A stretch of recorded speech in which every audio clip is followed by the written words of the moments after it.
Hi, so on this episode of Foster Denovo Talks, we'd like to welcome Neal Shepherd. Neal is an original OG. He's been with Foster Denovo for 25 years and talks through his life and times here with us. I was in a business called Capital Planning and Finance. That was the founding seeding company, if you like, for Foster Denovo. I enjoyed that time to help people transition across into the new Foster Denovo way of working. But it soon became quite obvious to me that sales manager just wasn't needed anymore. He also talks about his transition from private wealth into employee benefits. And I really enjoy the employee benefits side because you're dealing with the decision makers within companies, which made life a whole heap easier in getting outcomes. And then moves on to talking about his practice buyout, his extremely successful practice buyout. They said, Neal, you're being presented with some money that may never come your way again. And his plans for the future, so do check it out. Hi Neal, thank you for joining us today. How are you? I'm really good, thank you. Really good, thank you for inviting me. Oh, it's quite all right. So Neal, let's start. You are the original OG of all OGs, aren't you? You've been with us for over 25 years, I think now? Yeah, that's correct. Yeah, I joined, well, I was in the company that became Foster Denovo back in 2005. So I suppose, yeah, original OG. You are indeed. And so talk us through that journey. You know, how did you start? What happened? It became FD. Tell me the whole thing. Yes, I was in a business called Capital Planning and Finance. That was the founding seeding company, if you like, for Foster Denovo. Working there, I was working there originally as a sales manager for the old traditional sales team. I was going to say a sales manager. God, we haven't heard of those for a while now, have we? No, it was a long time ago. And it was a time when there'd been a lot of transition within the business. We'd come from a business called Inter-Alliance, which didn't go as well as everyone had expected. Okay. Into Capital Planning, worked there for 5 years, I guess. Yeah, 5 years from 2000 to 2005. And then Roger decided to enter the business with a guy called Keith Carby, who's, if you know the industry long enough, you'd know Keith's name. And they set about changing the company. Capital Planning and Finance became no more, and Foster Denovo was born. And at that time, I was retained as a sales manager, which was fine. I enjoyed that time to help people transition across into the new Foster Denovo way of working. But it soon became quite obvious to me that sales manager just wasn't needed anymore. Right, okay. And also, more importantly, for me, I was going to be stuck on a very restricted level of income. And at that time, I felt I needed to earn more and branch out. So I had a conversation with Roger about transitioning from a sales manager back into sales. Okay. I'd done sales before, and it's just one of those situations I thought now was the right time for me to do so. So I went back and started working 1 day a week on my own personal business, and then 4 days a week for the office, working for Foster Denovo. And then over a period of time, I can't remember how long that period of time was, but it would be, let's say 6 months, might even be longer, where I was going from 1 day on my own business, 4 days Foster Denovo, then 2 days my own business, 3 days Foster Denovo, and so on and so forth, till eventually I'd weaned out of the sales management role. And everybody who was used to a sales manager had also weaned out of that process as well. So everyone was then standing on their own 2 feet. There wasn't anybody mothering them, which is really what a sales manager was doing at the time. And then, so I then started working on my own clients, building up my own business from scratch, which was fine. And I was really enjoying my time. An opportunity then happened. There was a guy working in employee benefits that... So just to catch up, so this was always in private wealth was what you've done? Yes. Thus far? Yes. Okay, and then somebody approached you from a employee benefits business within Foster Denovo. Yeah, so there was a partner within the business who, shall we say, wasn't the best organised. That's the best way of putting it. So, and I just started working with him to help him develop and deliver the propositions that he'd sold to his clients, and that process went really, really well. We had a really, really good time, and we won some pretty landmark named companies. And it was all going really, really well. But unfortunately, things, shall we say, he might have overpromised and under-delivered, and then we started to get a little bit of negativity within, and he actually left the business, which was from my point of view, was a blessing in disguise, because he left the business with a lot of clients that needed looking after. And it gave me that footing, if you like, to starting in employee benefits that I wouldn't otherwise necessarily have got so quickly. Okay. So with my grounding in pensions, I then had to rapidly learn understanding health and protection, because I didn't have a full awareness of that from a corporate space. I was aware of what was happening, but not to any great level of knowledge. So I learned that, and then started looking after the existing client bank, and then started off the back of that winning some of my own clients and marketing to my own business, which was really good. And that's how it was born. That's how my life in employee benefits was born. And I didn't look back, really. I then realised that I didn't want to do private client work anymore. So the clients that you had that were in your private wealth space, they sort of transitioned, and you were doing sort of employee benefit stuff with them as well? I was. Okay, so you were doing the whole gambit at that one point, and then you moved into a sort of fully fledged employee benefits role. Is that right? It is right. It got to a point where the employee benefits work became too much. Okay. And conversations with Roger, he said, Neal, you're just going to have to give something up. And that's why I moved away from doing the private wealth side of things, because the time just didn't allow me to do all the things, and I wasn't delivering a good service to the private client people. So I decided that it was best that they handed over to somebody else, which could do a far better job, and then I could focus on the employee benefits side of what I wanted to do.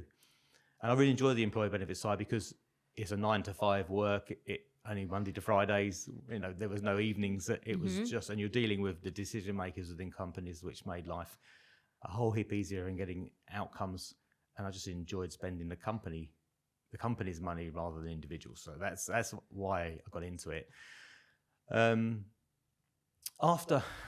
a period of time, there was a couple of other Foster Denovo partners who left, who also worked in the employee benefit space, and they left behind some clients. So I've had a good bit of fortune. You've had a nice run of it, haven't you? Yeah, I had a good bit of fortune that, starting off working in employee benefits from scratch would have been quite tough, but having clients sort of land in your lap from day one without having to worry about gaining them made a big indent in my ability to progress rapidly, because I'd learned a lot without actually having to worry about where my next income was coming from, because there was a client bank already there for me to look after. Yeah, so you got to do the sort of learning on the job without the sort of stress, I suppose, of the business development, which is, one of the hardest things to do, isn't it? When you're looking for either corporate or individual clients. So Absolutely. you had a nice, as you said, a nice run of it. Absolutely. So how long have you been in the EB, as we like to call it, world now then? Well, I probably would say since about fully fledged since about 2007 will be might be 2008, but somewhere around that time. I can't exactly remember, because so much water has flown under the bridge since then. But I have continued to work with my corporate clients. Some of my clients have been with me since that time. They're still with me today, and I built great long-lasting relationships with these people, and good levels of trust built up with them. And it's been a really good, fun journey, and it's been easy from that point of view, because you have these good relationships with people, and the trust is built up, and so when you're talking about renewals or new things, people are listening to you rather than you try and have to win their confidence. They know all about you, and they know exactly you're trying to do the best for them. So it has worked really, really well. But obviously, when you've got a cohort of clients, off the back of that, people move jobs.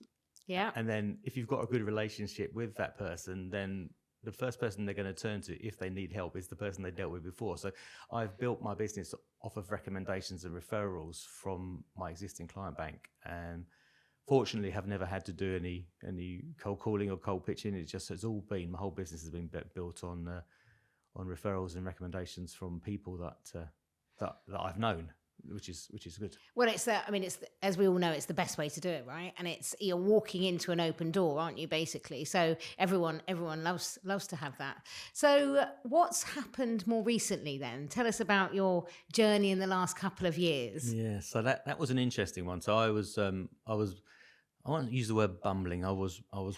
Please don't use the word bumbling. I was plodding. You were doing a very good job. Yeah, and I was plodding along in terms of developing my business. I wasn't target driven. I was earning enough money to satisfy my lifestyle, and that was, I was doing okay. And then the business approached me to say, Neil, you need to consider doing a buyout. And I'm thinking, why? Because I'm only 57. I'm very young, and I didn't want to consider retiring. They said, no, because all of the other partners in Second Sight are going to consider doing a buyout, and you need to fill the last piece of the jigsaw. Otherwise, you'll just be isolated on your own. So that took me a little bit of took a big consideration. I was very concerned about it because the way the buyout was structured, it meant we had to hit a target over 3 years. Mm-hmm. And I had not been targeted at all in my life. So it's like thinking, no, I've got to hit a number that's going to benefit other people as well as myself. And did I want to be responsible for hitting that target? Did I want to be responsible for letting people down if I failed? So that was the fear that you had. It was having that target, and also it not just being around you, but it being around a group of people that you can't effectively control. Yeah, there were 4 of us in the buyout pool, if you like, and we had one target to hit, and we all had to hit that target together. So it was like a bit like the 4 Musketeers, all for one for all. Yeah. And so that was my big concern. If I let somebody down, or somebody within the team let others down, how would that impact us? So it took me a little bit of time to get my head around that.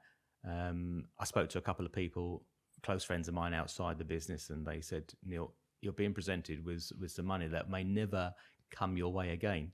And he said, you've got to take the chance, because there'll always be, given what you do, there'll always be an opportunity to get a job somewhere else if this doesn't work out. But you've got to take the money. That's the positive approach from your friends. You've got to take the money, put it in the bank, and then worry about the future later. So with that in my mind, and then the other thing that I was worried about was becoming an employee, because I know that people worry about going from being an employee to being self-employed, and then where they're getting their money from. But mine was the reverse. It was thinking, well, why am I going to want to be an employee having been looking after myself for this is the 20, constant, 30 years? Yeah. It's the constant thing. Whenever we look at doing an acquisition or a practice buyout, as you said, that people are going from being self-employed, where as you have been, to going into employed, and it's like, oh my God, everything's going to change. I'm going to have to tell people when I go on holiday, and my life's going to be managed, and I'm going to be micromanaged, and all of that sort of stuff. So what was the reality for you? Because I'm sure all of those things are what you were thinking about, and I don't want somebody telling me when I can come in and not, and all of that. So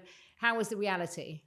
The reality was fine. What happened was we had a conversation with Roger and a few other people, and they said, nothing's going to change. Yes, you got a set amount of annual leave. Yes, you've got some hours to do. Yeah. But in reality, nobody over the 3-year period of the buyout quizzed me once. My holiday was fine. Yeah. My timing, no one said, where are you? No one said, you got to come into the office once. I think there was a positive there because we were hitting the targets. We were hitting our numbers. So they just left us alone to get on with the work that we were doing, which was fine. So the outcome of the buyout in terms of employment, it made no difference at all. And now post buyout, it still makes no difference. We're still working effectively as a self-employed person. I come and go as I please. Nobody's managing me from a day-to-day business point of view. And I think, long may that last, because I think it will. I didn't tell you we're going to start really managing you. Yeah. I think if there was a situation where you're trying to take somebody from self-employed into employment and then you start managing them, I think that person would get pretty grumpy quite quickly. Yeah. Because they've spent many, many years making their own decisions. Well, absolutely. And also I talk to guys all the time and girls, but it's, as long as you're doing the role that you're doing, nothing changes. Whether you're employed or self-employed, it's exactly the same job. You're still servicing your clients whenever you need to. So it shouldn't really change. But there's always a fear for people that, oh my God, it will change and all that sort of stuff. So it's good to hear. So tell me about how the practice buyout went. Talk me through the 3 years of joy, surely. The joy was always concerned in the first year when we entered the buyout. We had some agreements to sign, which I took legal advice on, outside legal advice, just to satisfy my own curiosity that what was written in the agreement was right, and I would, anybody else looking to do a buyout should do the same, because you've got to be confident that what you're entering is right for you. We made a few tweaks, so it was right for me, and everyone in the 4 said that's fine. And so the tweaks we made were perfect. And then we started working, and we started keeping a record of the deals that we were doing and how much we'd hit towards target. And I had a target to hit in the first year, which was achievable.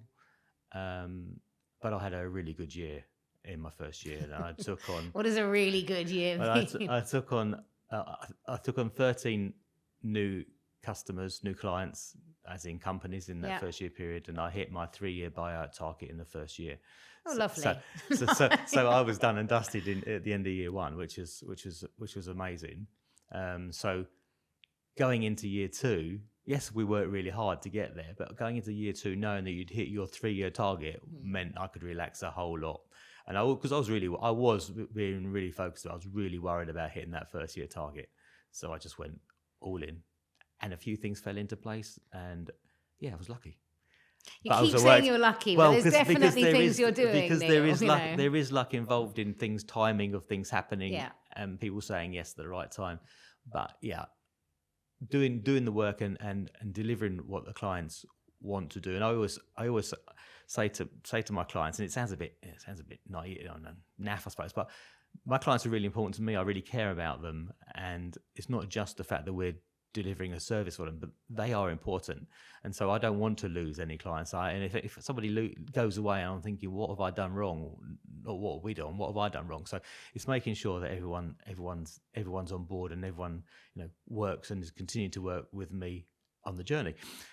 We went into the second year, overproduced target again, so that was really good. Again, quite a lot of work, quite a lot of stress. I worked closely with the 4 guys in my group, which was really, really positive. We worked as a team, and we met up fairly regularly. Every quarter we would meet up to talk about numbers, but every month we would have a buyout meeting, and then followed by like a social dinner, which was really nice. So it just kept everyone together, and everyone was working on that same journey. So it was fun. At the same time, it was hard work. And I experienced some restaurants I'd never experienced in London before. There's some really nice places that I would never have gone to, which is really nice. And then we moved into the 3rd year. We had a quite stiff target to hit, so the 3 of us knew that we had to work really hard to get to the end. We had to hit an EBITDA number so that we would get the final payment of the buyout, because all the way through the process, if we hit our target, then we'd get a bonus payment, a deferred income payment. So we got an initial amount of money up front when the deal was signed, and then at the end of year 1, we got a bonus payment. End of year 2, we got a bonus payment, and then we had to make sure we hit our EBITDA number for the business at the end of year 3. And you're smiling a lot, so I'm figuring year 3 was fine. Year 3 was stressful, but we hit our EBITDA number at the end of year 3, which meant that the whole buyout process had been profitable for us as well as Foster Denovo. Mm-hmm. It meant that we didn't have to have any concerns about underperformance. It meant that the deal that we'd struck with the company worked.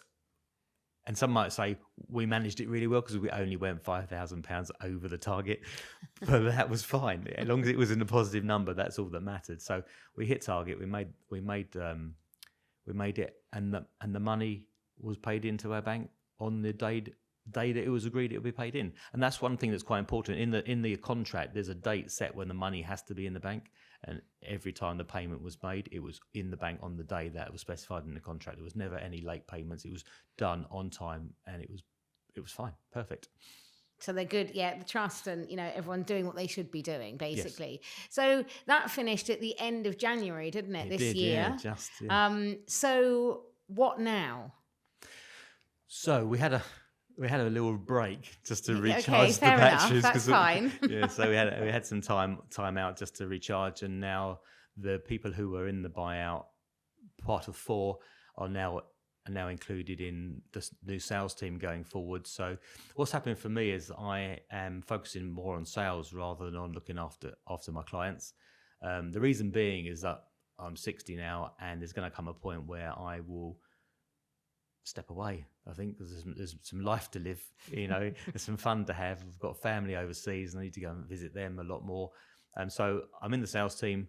I'm looking to develop hit some targets for the next couple of years, and then see where it takes us. If the business refinances as it will do at some point, and the founder shares that I've got become valuable enough that I can sell them as well, which will just top up the funding I've got from the buyout, then that will probably be me done. The only sad thing is I really like my clients, and that is the bit that if I was to retire and that client contact and things would go, but maybe there's an opportunity for me to work part-time rather than I'm sure there's an full-time. opportunity. Yeah. I'm sure we're not going to turn down somebody that's hit all their targets. It's quite interesting that you've gone sort of about face. You started off as a sales manager, and then sort of built your business by not doing any sales because you were sort of giving and working with other people's clients, and now you've gone into a full-on sales role. Yeah. Which is the opposite of how most people do that journey, isn't it? Do you know what I mean? I know, but this is the part of the job I really like. I really like the engagement with new people. I really get the buzz from clients saying yes. I really get the buzz from the clients signing the engagement letters. Doing the paperwork is not so fun, and there's other people's unique ability. It's not my unique ability. I do it because it has to be done, or it had to be done in the old role. But in my new role, I can do less of it, and I can just do more, focusing on winning new business for the company.